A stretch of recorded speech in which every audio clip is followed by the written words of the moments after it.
Então, nesse instante, nós vamos agradecendo ao Mestre Jesus, a equipe de André Luiz, que já está aqui junto conosco, de Emmanuel. Nós sabemos que os nossos amigos chegam com antecedência na nossa casa, já preparando a cada um de nós para o estudo, cuidando das nossas famílias e principalmente cuidando da paz do nosso lar. Vamos acompanhando assim a Geice na prece inicial dessa noite.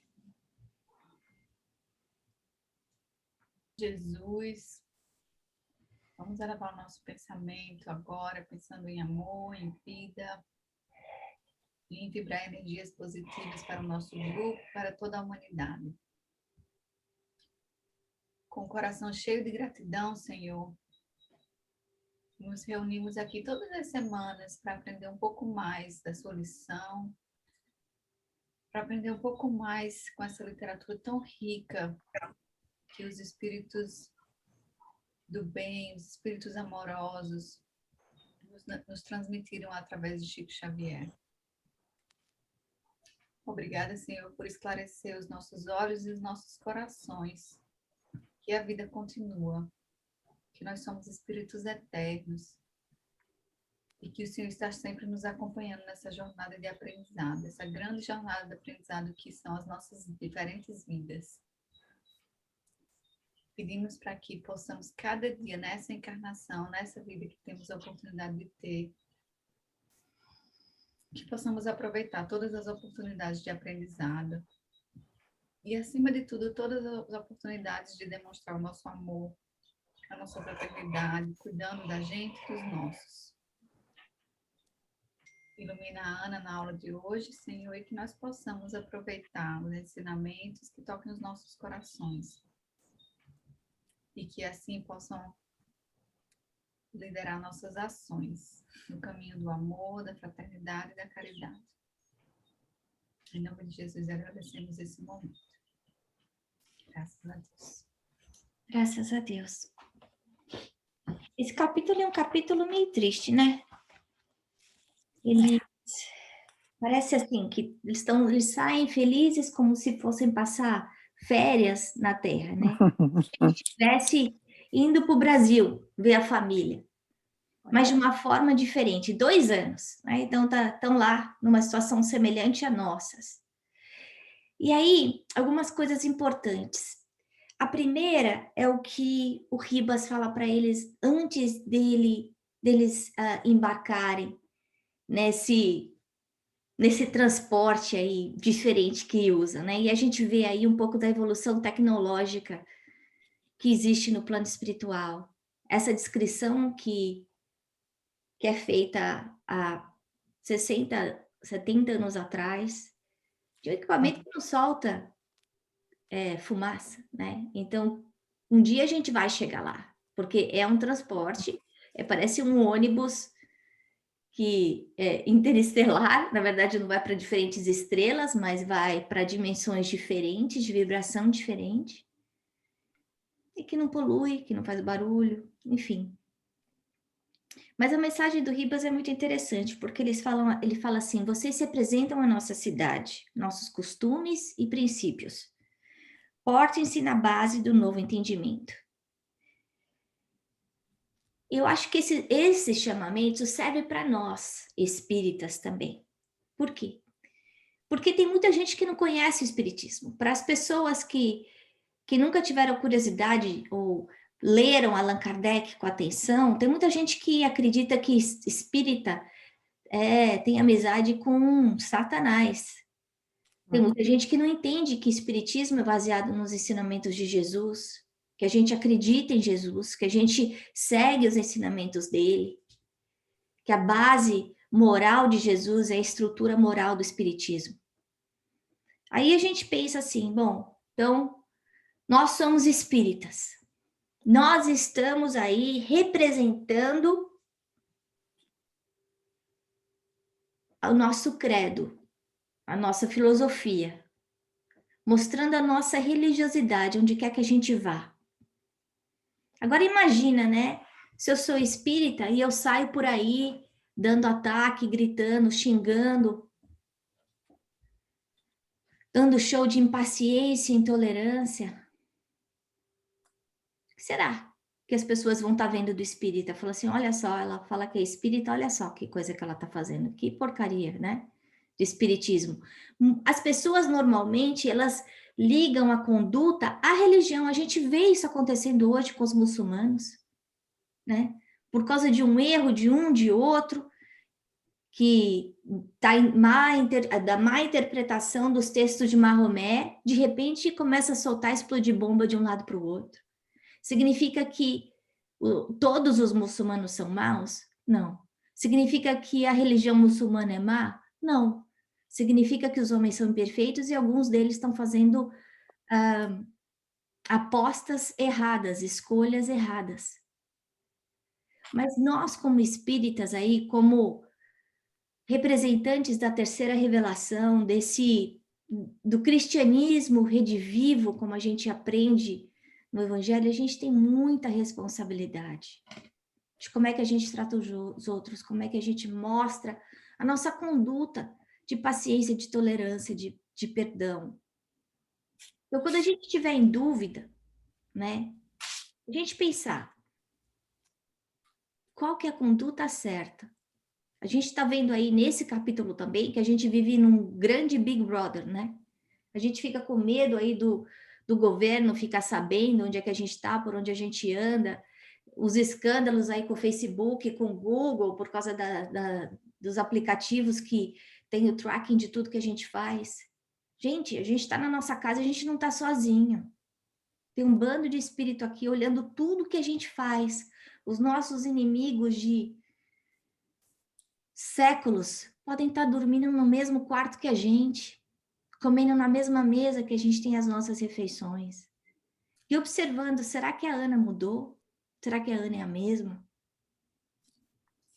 Esperando para que a gente dê aquele tropeço, para eles perceberem que eles estão certos. Olha, essa Ana é a mesma Ana, orgulhosa, arrogante, prepotente, autoritária de 300 anos atrás.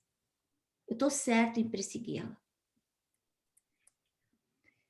Então, a gente lembrar disso. É muito fácil ser bonzinho dentro do centro espírita, quando todo mundo está tentando ser bonzinho. O duro é a gente ser bonzinho quando as pessoas não são boazinhas conosco, né? E aí é que está a mensagem do espiritismo, é a gente saber amar indistintamente, né? Claro, de formas diferentes, mas a todas as pessoas, respeitando as escolhas que elas fazem. Aí o Ribas continua falando, se precisarem de auxílio, comunique-se conosco pelo fio mental. Olha só, a gente já vem falando aí de pensamento, energia do pensamento, das ondas eletromagnéticas que envolvem a gente toda vez que a gente pensa, não só a gente, mas na verdade todo o planeta Terra, porque quando a gente pensa, a gente enche no mar de pensamentos da Terra mais um pouco daquela qualidade de pensamento que a gente está trazendo. E a gente tem que entender que esse pensamento ele funciona como telefone vermelho. A gente estava estudando no EGE, aí o nosso anjo da guarda, espírito protetor, a gente entender que pelo nosso pensamento a gente se liga, pede ajuda, ajuda vem. É o telefone vermelho do Batman. Agora, esse telefone pode ser usado para se conectar com qualquer um. É o número que a gente disca que vai definir essa conexão, né? Outra coisa que a gente vê é perceber que existem essas caravanas de gente que vem do plano espiritual todos os dias, todas as noites. Então, muitas vezes a gente sente saudade daquele ente querido que já partiu há alguns anos, que a gente quer sentir mais perto. E ele vem visitar a gente. Talvez ele não venha para ficar meses, porque a gente vê nesse caso, tem um número aí mágico de 20 horas. Por que 20 horas? Eu fiquei me perguntando, por que será que 20 horas? Sei.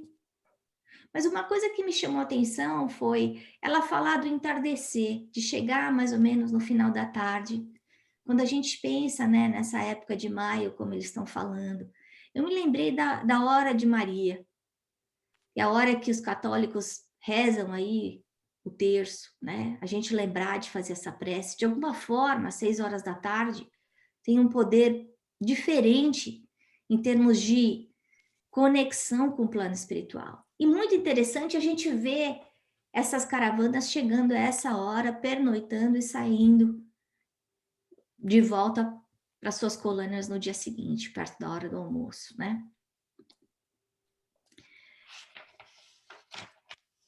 Aí a gente percebe o quê? Eles estão andando e a gente vê o deslumbramento deles, a felicidade de enxergar as pequenas coisas que estão ao redor. É como se eles voltassem a ser aquela criança pequenininha, né? Ou se não fosse criança pequenininha que fica deslumbrado com a formiga, com a borboleta, com o passarinho, com o cachorro. A gente sabe que andar com criança, o passeio que podia demorar 5 minutos, demora 50, porque a criança para em todo instante para olhar a florzinha, para olhar a folha, para pegar a folha. E eles estão nesse deslumbramento. E aí eu fiquei pensando, como é que a gente tem tratado a vida? Essa natureza, essa beleza toda, esse presente que a gente recebe de Deus todos os dias. Será que a gente está prestando atenção no perfume que está ao nosso redor, das flores? A gente está prestando atenção nas cores variadas que a gente está vendo brotar por todos os lados? Aquelas árvores que estavam aí secas, com cara de morta aqui em Portland, agora tudo com os brotinhos aparecendo. As cerejeiras todas lotadas de flor. Ele está convidando a gente aqui, André Luiz. Ele não escreve nada por acaso. Para a gente prestar atenção nessas pequenas coisas. E na meditação a gente aprende que uma das formas que se tem de meditar é quando a gente estiver parado, né? Prestar atenção na nossa respiração, e quando a gente estiver com dificuldade de parar o nosso pensamento, a gente está com aquela monkey mind que o tempo inteiro tá voando, tá pulando de um lado para o outro, que é a gente prestar atenção no barulho, em 3 barulhos que estão ao nosso redor, prestar atenção no cheiro que está ao nosso redor, no contato do peso do nosso corpo, na cadeira, no chão, o toque da roupa na nossa pele. Esses detalhes que muitas vezes acabam passando desapercebidos no dia a dia, porque a gente está correndo tanto, a gente está pensando em todas as coisas do lado de fora, mas sem dar chance de pensar no lado de dentro. E aí pensando, prestando atenção nessas coisas, é que a gente consegue diminuir a nossa qualidade, ou diminuir o nosso índice de estresse. E que é super importante, porque quando a gente continua nesse estado de fight or flight o tempo inteiro, a gente fica doente. A gente não foi criado para viver em sprint o tempo inteiro. A gente tem que entrar no modo de maratona. E é isso que a meditação ajuda a gente, que a prece ajuda a gente. A gente voltar para o momento, para o presente. E aproveitar o que a vida tem mostrado para a gente, né? E aí ela chega. Primeiro, na casa dela, a gente vê algumas coisas interessantes. Esse capítulo eu tive que ler com o dicionário do lado. Algumas palavras que eu não conhecia. Primeiro, a preocupação dela, né? Com a roupa. E aí, como será que ele vai me ver, né? Porque outra coisa que eu achei interessante, as pessoas veem com os olhos da alma. É como se tivesse um televisor no pensamento. E a gente vê, a gente sabe disso, que muitas vezes vem a imagem daquela pessoa imediatamente, provavelmente porque aquela pessoa está perto da gente. Mas ela está tão preocupada com a forma, né? E aí O Ernesto fala para ela, que isso, Evelina, para que tanto coquetismo? Quer dizer, para que tanta exuberância, essa elegância exagerada? Isso não é importante. Aí algumas coisas para a gente pensar, né? Quer dizer que no plano espiritual tem isso. A gente pode escolher as roupas. Ela tinha caprichado para ver o marido. Ela queria estar linda do jeito que ele gostava. Então não tem, a gente tem essa escolha. Como funciona, né? Onde é que a gente arruma esse armário de roupa? Será que é com pensamento? No molde do perispírito? A gente não sabe. Mas isso acontece. E é por isso que a gente vê muitos dos espíritos que aparecem com trajes semelhantes que ele costumava ter na Terra, né? Por exemplo, Eurípides Parsanufo, lá com o chapeuzinho preto dele, a gravatinha, né? É muito comum. Meimei aparece junto com perfume de rosas. Porque a gente tem essa facilidade de moldar o que a gente quiser quando a gente está no plano espiritual. Da mesma forma que no umbral, a gente vê esses espíritos se transformando em monstros, né? Aí chega lá e toma aquele susto. E ela, a gente vê as emoções como elas são intensas.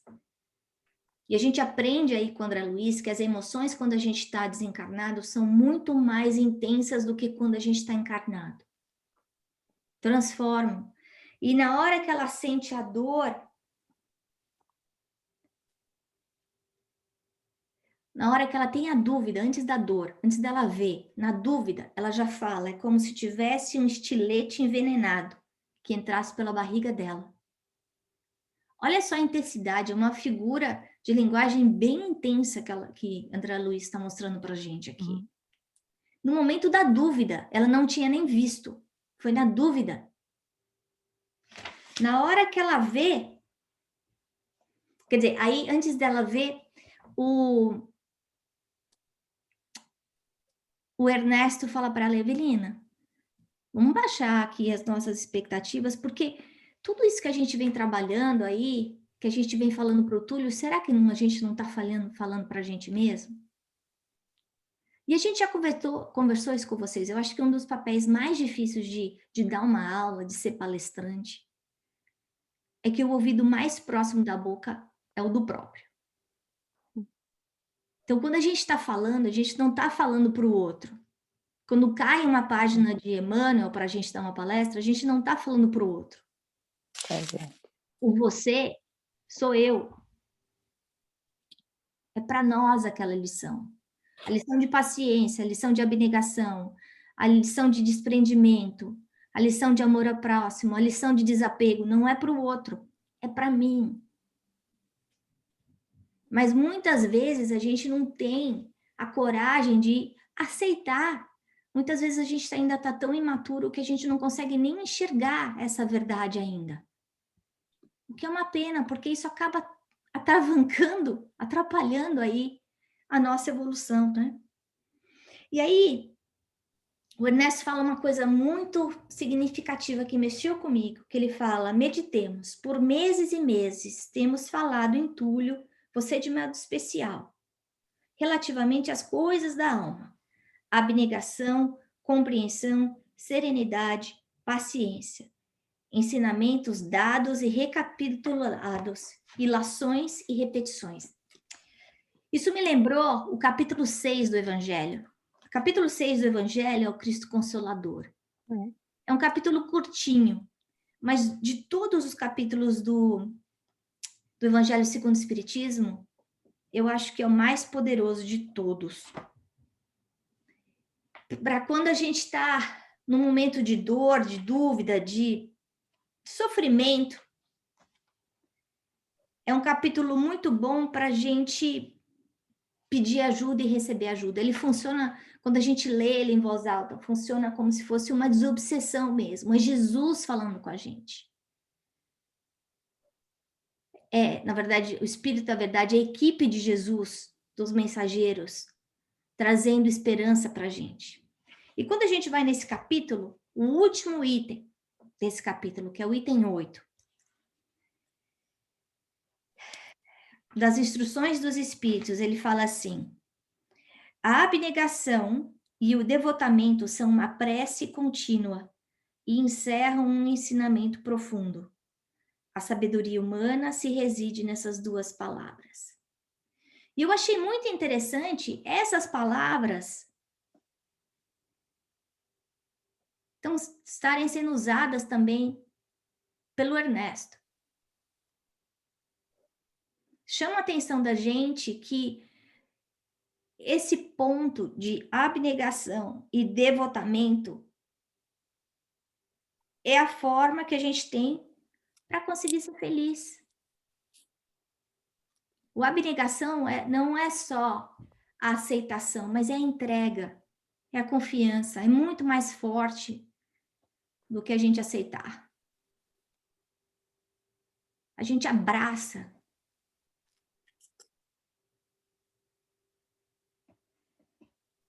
No devotamento, a gente se entrega de coração. Então, a dor do outro passa a ser a minha dor. Eu faço para o outro tudo que está ao meu alcance para fazê-lo feliz, para fazê-lo melhor.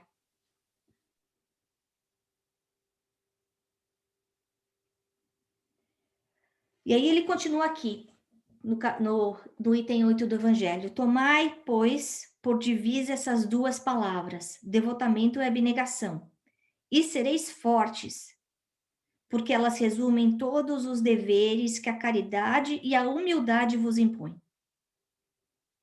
Olha só. Então, se a gente juntar caridade com humildade, isso é igual abnegação e devotamento. Então, vamos voltar aqui para o livro. As coisas que eles estavam falando para o Túlio. Desse desapego, do perdão, da humildade, da compreensão. Para quem eles estavam falando? Para eles mesmos, para os dois. A gente vê que, pela delicadeza do plano espiritual, o instrutor Ribas, ele tem o cuidado de não falar abertamente na cara deles o que estava esperando por eles aqui na Terra. Ele dá o tempo para quê? Para que eles tenham o estofo, o conteúdo, o conhecimento necessário para que eles consigam vencer essa barreira, essa dor que eles vão passar, essa dificuldade. Sabendo usar compaixão, sabendo se colocar no lugar do outro e ajudar o outro, em vez de se envenenar e envenenar o outro. Então, eu acho que essa mensagem aqui dele, que o Ernesto está dando para a Evelina, serve para nós, quando ele fala, estejamos preparados para mudanças. Porque a vida de ser espírita não é uma vida fácil. Não é porque a gente é espírita que a gente tem um salvo-conduto que não vai ter problema nenhum. Não. A gente vai. A gente vai por causa da lei de causa e efeito, a gente vai porque a gente está colhendo hoje todas as barbaridades que a gente fez. Todas não, algumas só, né? Porque Deus tem piedade da gente, ele não deixa a gente pegar tudo de uma vez, porque senão a gente não ia dar conta. Mas então, quando a gente estiver passando por essa tormenta, quando o barco da nossa casa estiver quase virando, a gente lembrar da importância da abnegação e do devotamento. A gente lembrar aí da importância, como o Ernesto falou, da compreensão, da serenidade e da paciência, que é tão difícil. Difícil a gente manter a calma quando o negócio está caindo.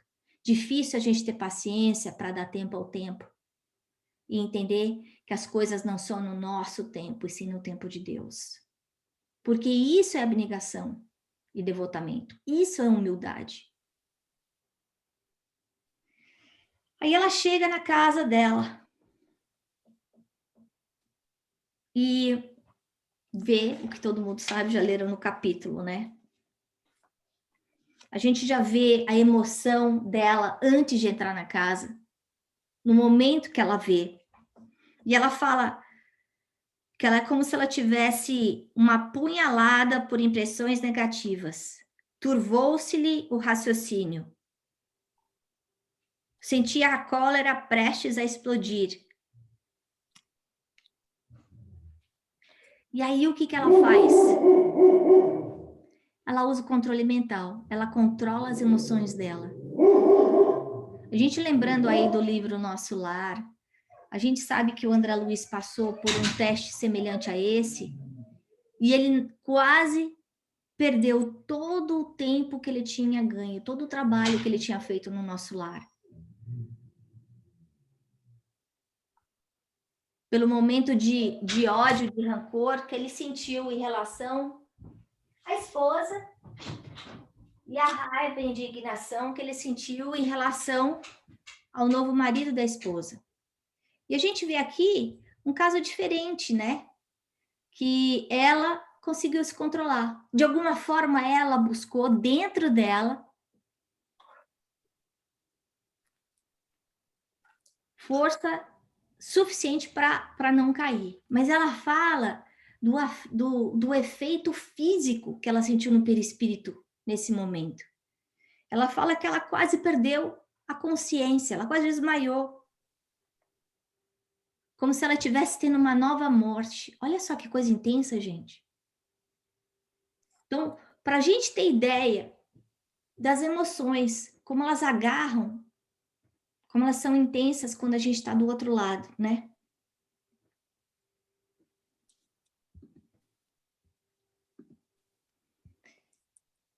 E aí a gente fica pensando em tudo que o André Luiz tem falado para a gente. Como é que a gente age na hora das nossas provas? As nossas provas em relação às dificuldades materiais, as dificuldades de saúde, as dificuldades de família, as perdas que a gente passa. Esse momento, né, que tá todo mundo aí no cantinho do pensamento, que Deus colocou a gente para parar, prestar atenção, como é que tá o nosso lar, como é que tá a nossa vida, como a gente tem cuidado da nossa família, da nossa saúde. Veio mostrar pra gente que todas as outras coisas, elas são tão perecíveis. Nosso trabalho, que parecia tão importante, as viagens que pareciam tão necessárias, as roupas novas, os carros novos, os sapatos novos. Tudo isso, de repente, passa a ter um novo significado. A gente está tendo aí 12 meses para ressignificar um monte de coisa da nossa vida. Valores que a gente achou que não podiam ser mudados, mas que a gente está sendo convidado a mudar. E a gente não sabe por quanto mais tempo. Porque enquanto a gente não tiver essa abnegação, devotamento, essa paciência, a gente sabe que essa fase do coronavírus não vai passar. Porque a gente não vai ter aprendido a lição ainda. Do respeito ao próximo, do amor ao próximo, da compaixão, da fraternidade universal, né? A gente já comentou desse estejamos preparados para mudanças. A gente não sabe o que vem por vir. Se alguém falasse pra gente o que está acontecendo há 12 meses atrás, a gente fala assim, de jeito nenhum, se isso acontecer, eu me jogo pela janela. Não, tá todo mundo aqui. Então, o que será que vai vir nos próximos 12 meses? A gente não sabe. Mas a doutrina espírita está dando para a gente os instrumentos, as ferramentas necessárias para que a gente tenha dentro de nós a serenidade, a paciência, a abnegação, o devotamento, para continuar durante toda essa fase em equilíbrio. Porque quando a gente se desequilibra, tudo cai, tudo fica mais complicado. A gente presta atenção que ela está observando toda a conversa que está acontecendo, né? ela que imaginava que o Caio era... Não, ela que estava pintando o Caio como um homem bom, honesto, sincero. A gente vê a decepção dela. Isso é uma morte, né? É uma morte de alguém que está vivo. Para quem já passou por uma decepção desse tamanho, talvez doa mais do que morte. Mas a responsabilidade é nossa, porque muitas vezes a gente acaba colocando em cima do outro um peso que ele não consegue levar, ele não está pronto para carregar. Não tem aquilo para dar ainda.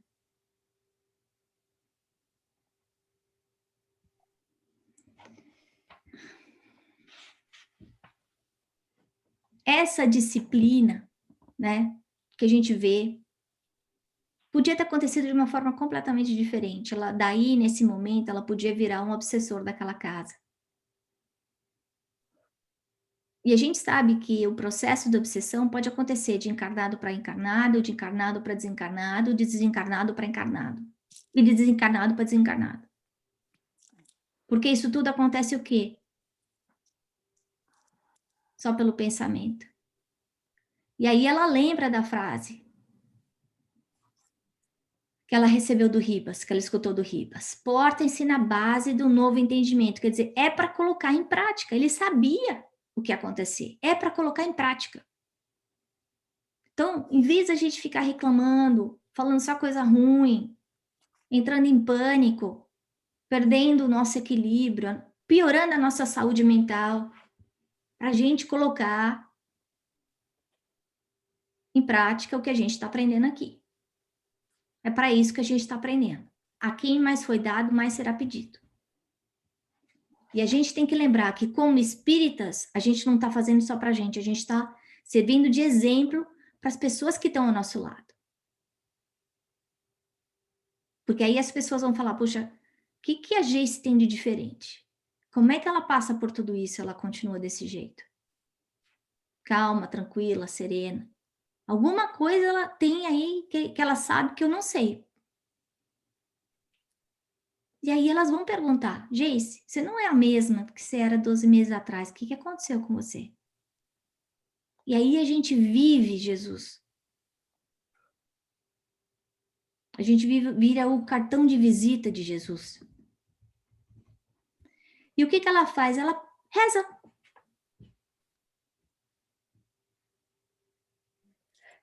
E aí ela traz para dentro dela, né? Ela liga pelo fio mental pedindo ajuda. E ela com certeza recebeu ajuda. Ela provavelmente não viu a ajuda que chegou por causa da vibração mais baixa que ela teve, mas a ajuda veio. E aí ela entregou. Ela entendeu que cada um tem o direito de fazer as suas escolhas. Ela desceu o salto alto. Ela entendeu que ela não era mais a rainha daquele lar. E ela aceitou. Então, para a gente refletir. Primeiro a gente lembrar que o acaso não existe, aí essa amizade dela com o Ernesto, a filha do Ernesto ser a moça que é a amante. As amizades que aparecem na vida da gente não são de hoje. As amizades que a gente tem aqui nesse grupo não são dessa vida. A gente tem que entender isso. Os nossos caminhos se curvaram aqui, se encontraram por um motivo maior.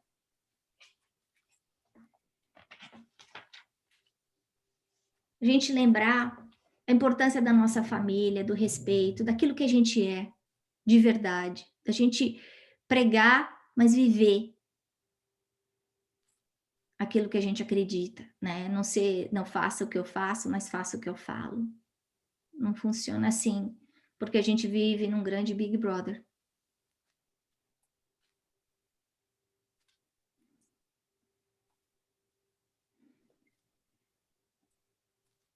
E saber valorizar o momento que a gente está, porque a gente não sabe a hora que a gente vai partir. A gente tem que amar no presente todo mundo que está ao nosso lado, porque a gente não sabe o dia de amanhã, né?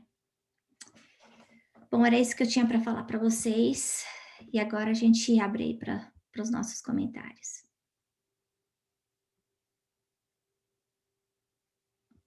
Quem quer comentar?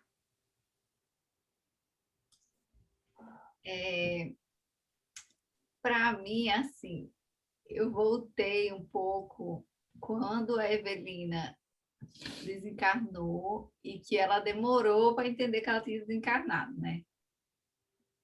Então, eu acho que a bichinha era um pouquinho ingênua, assim, na minha opinião. Porque o marido dela, não que Miguel fica rindo de mim, mas não que eu não acredito que as pessoas vão se melhorar, mas ele não era legal, ele era ruim. Ele ficou bom 2 minutos antes dela morrer. Aí ela achava que ela ia chegar lá 2 anos depois e ele tinha ficado completamente bom e estar lá uma pessoa amorosa, sozinha. Então eu achei ela bem ingênua por achar isso. Mas achei também muito bonito o processo, né? Que o mundo espiritual, ele deixa a gente... É quase a terapia da vida, né? Deixa a gente descobrindo essas coisas. Ele não chegou para ela e falou, olha, você tem que estar preparada para isso ou aquilo. Não, foi dando lições, né? De vida, de amor, de entendimento, para que ela, quando enfrentar a situação, consiga resgatar essas lições aprendidas. Então, isso que eu achei bonito, assim, E principalmente o papel do Ernesto, porque na verdade foi ele que trouxe esse assunto, né? Foi ele que deu a dica, né? Até antes dela entrar. Falou: olha, não acho que é por acaso que a gente está aprendendo essas coisas, ensinando essas coisas, porque não é ensinando, era aprendendo também, né?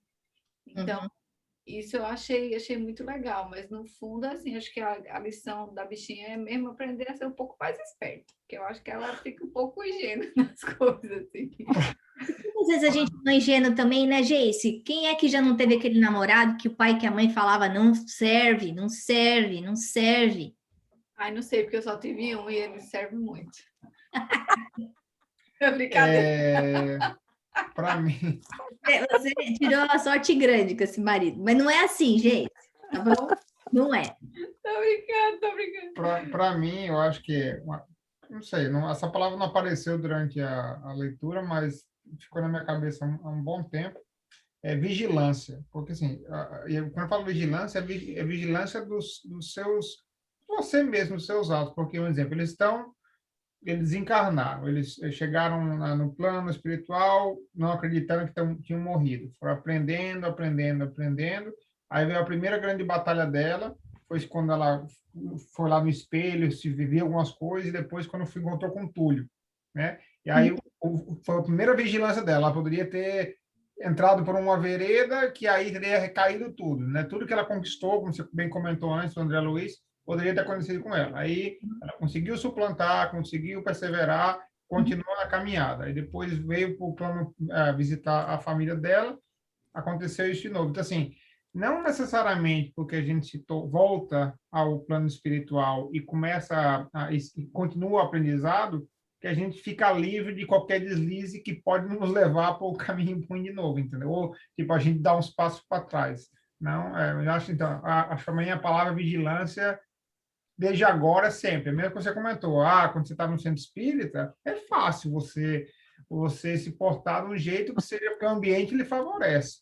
Mas quando você está num ambiente que não lhe favorece, aí sim que é a prova de você poder, ou quando ninguém está vendo, de você realmente pregar tudo aquilo que você está estudando e ser vigilante nas suas atitudes. É. Que é a disciplina que o Emmanuel fala pro Chico, né? O Chico pergunta, e aí, o que eu preciso para ser bem-sucedido na minha tarefa, na minha missão? E aí, o Emmanuel fala para ele, 3 coisas. Disciplina, disciplina, disciplina. Né? Então, aí vem aí o orar e vigiar que Jesus falava.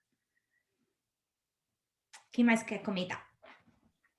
Ana, uma coisa que chama atenção nesse capítulo, acho que a Geis falou bem, né, da ingenuidade dela. É impressionante, né? Porque quando a gente vai lendo como espectador, é aquela história de... Eu fico pensando, quando a gente olhar de fora, é fácil, né? Enxergar as coisas. E quando a gente está vivendo a situação, nem sempre é tão claro para quem está passando por aquilo. Seja uma coisa boa, seja uma coisa ruim, não importa. Sempre olhar com outros olhos é importante, né? Então, eu gostei do que o Miguel falou sobre a vigilância, É algo que a gente tem que estar atento, né? Quantas vezes a gente não...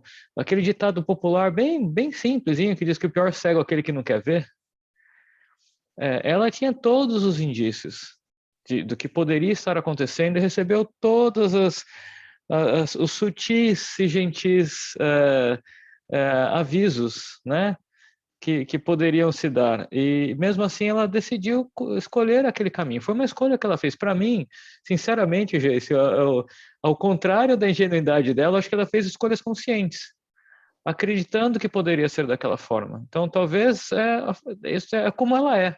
Né? Não é por isso que ela seja menos ou mais inteligente, ou menos ou mais uma coisa ou outra. São escolhas que cada um de nós fazemos, né? E eu acredito que ela escolheu, pelo menos pelo que eu leio, aquilo que eu li da história, como Miguel já leu o livro, assistiu o filme também. Então, a escolha que ela faz é ser essa pessoa boa nesse sentido, né? De ter esse coração talvez mais puro. E é como esse livro inteiro, né? Como para mim reforça muito como Deus nos trata ao nos dar a oportunidade de reencarnar. Não adianta uma pessoa falar para você 1 milhão de vezes não faça isso. Enquanto você não fizer, não passar aquilo e não ver acontecer na sua frente, você não vai acreditar. Para mim esse capítulo mostra isso para Evelina. Ela precisou ver para crer. Fala, mamãe. Eu queria amarrar o comentário do Miguel sobre vigilância, o da Ana sobre disciplina, e reunir na essência da lição desse capítulo, que é a força do pensamento. Nós já temos estudado muito acerca do pensamento, sabemos que é energia criadora que cria o bem, que cria o mal, né? Na dimensão material, na dimensão espiritual, está tudo muito claro aí nesse capítulo. Né? E redobrar e entender nesse momento, mais uma vez, com mais essa reflexão, que nós precisamos levar muito a sério a qualidade dos nossos pensamentos. Porque pensamento é energia, eu disse, energia condensada, energia eletromagnética, né? E se exterioriza e atrai automaticamente, e a ligação é feita. Quando eu estava pensando nisso, eu lembrei de um exemplo muito singelo, mas que vai ajudar a gente a lembrar da importância do pensamento. Não sei se aí nos Estados Unidos acontece isso, mas aqui no Brasil, tanto em casas como em apartamentos, se você deixar um torrãozinho de açúcar em cima da pia, a gente não sabe de onde aparece uma quantidade enorme de formiguinhas, aquelas pequenininhas, quase invisíveis, né? E o que é que faz a formiguinha aparecer? É o açúcar, é a atração. Então, esse mesmo mecanismo que faz as formiguinhas achar o açúcar, o nosso pensamento negativo faz a energia negativa ou positiva, graças a Deus, chegar até nós. Então, a gente precisa mesmo ficar firme no horário e vigiar, né? Isso aí, obrigada. A gente já passou um pouquinho do horário, então vamos partir para o encerramento, mas obrigada. Então vamos, dona Odete, fazer a prece final? Pois não. Mestre Jesus, queridos amigos, espíritos que convivem conosco na nossa casa, nossos guias espirituais, nossos protetores individuais, mais uma vez, estamos todos juntos aqui, outros espíritos simpáticos também, que nos querem bem, estão conosco nesse estudo. Que nós possamos formar, nós os encarnados, com esses amigos, esse grupo de amizade, de estudo, agradecendo as lições, as intuições que recebemos desses ensinamentos de luz, e que tudo isso possa nos ajudar cada vez mais, nos alertando sobre a necessidade da nossa oração, a necessidade de nos unirmos em pensamentos do bem com todos aqueles que estão à nossa volta. Que a espiritualidade continue nos amparando, nos sustentando nessa amizade, nessa união, para que todo esse trabalho ele possa representar o nosso esforço nesse campo mental que tem que ser positivo da nossa parte, com amor, paciência, abnegação, devotamento e benevolência e perdão. Agradecemos a todos que estiveram conosco e pedimos a permissão para encerrar o trabalho da noite de hoje. Que o Senhor nos abençoe, que assim seja.